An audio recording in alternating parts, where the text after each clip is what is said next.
Hey guys, Kimber Wright here. Well, I certainly look like I've been through the sea life.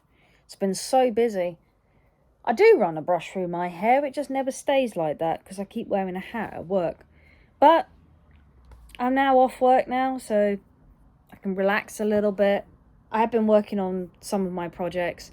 The cross-stitch border, I hope to get that finished by next week, fingers crossed. There's another diamond art project that I am currently doing, which should, fingers crossed, hopefully be finished next week as well. And there is another edition of The Doll's House, which is coming up real soon. But this has been long overdue.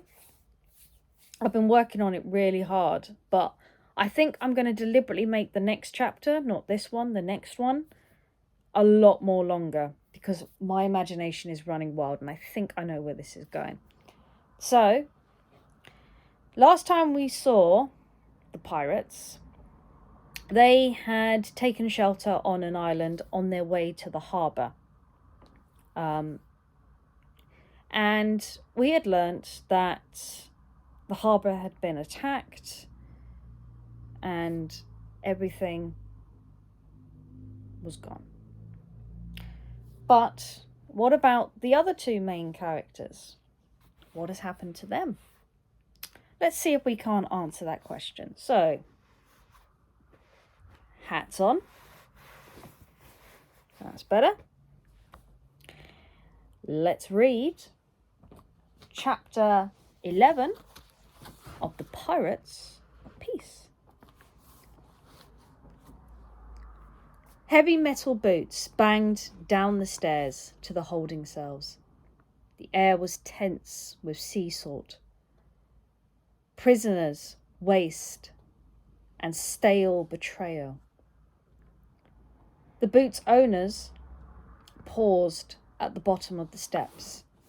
The lever creaked as they swayed back and forth mockingly.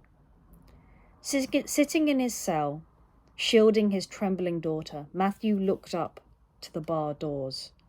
His brow was wrinkled with anger. Mary was asleep beside him, the broken deer family pressed close to her chest. His arms wrapping around her. She stirred, her head turned towards his body. A huge figure, like an unwanted shadow, stood behind the bar door. Matthew couldn't see if the person was showing any emotions, but he imagined it was smiling, possibly grinning. Neither moved. Matthew wrinkled his nose from the tobacco. The figure didn't move, only stared at Matthew. Matthew adjusted his arms around his daughter, ignoring the rattling of the chain gripping his wrist. "Are we comfortable?" The figure's voice was strong with unconcern and mocking. A hand fiddled with the keys hanging from a sea-beaten belt. Matthew tried to straighten his back to look less intimidated. The figure remained undisturbed. "How dare you attack my dock? What gave you the right to do that?" The figure seemed to smirk. "That's a cute wooden figure your daughter has. Beautifully and cleverly made. Keep your hands away from my daughter." The figure smirked again. "Rest assured, I have no interest in your daughter.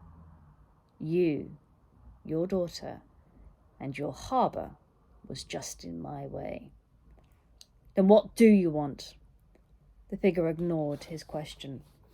"Once upon a time, there was a pair of amazing pirates, two sisters born with the blood and spirit of the sea."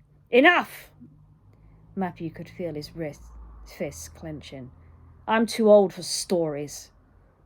"But your daughter isn't," the figure interjected. "And your daughter should know more about who she supports." "What do you mean?" Matthew asked. But the figure started walking away. Later, the figure only answered. Your daughter needs to rest.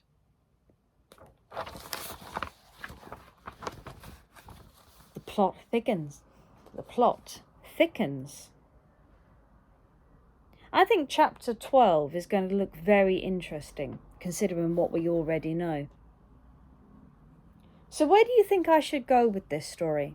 Should I return to the two sisters on the island? Or should I stay and remain on the ship?